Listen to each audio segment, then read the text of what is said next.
Povodom dana oslobođenja Beograda, predsjednik Boris Tadić i predstavnici Ministarstva rada i odbrane grada Beograda, SUBNOR-a i ambasada Rusije, Ukrajine, Belorusije i Azerbejdžana položili su vence na groblje oslobodilaca Beograda u Drugom svetskom ratu. Tom događaju prisustvovali su učesnici rata i đaci beogradskih škola.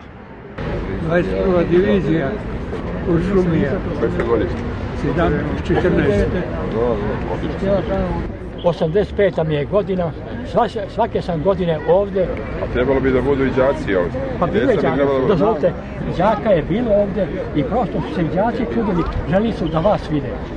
A ja to nisam znao, bilo 12. Ne, bilo je, rečeno je u 10 sati. I ja sam bio sa đacima ovde,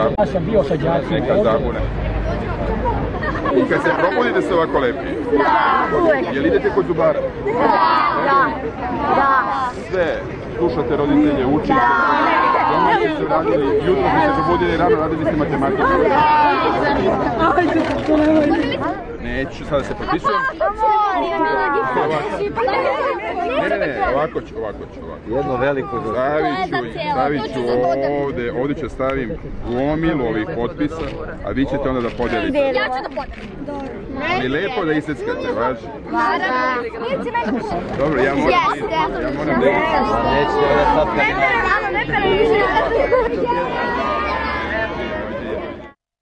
kad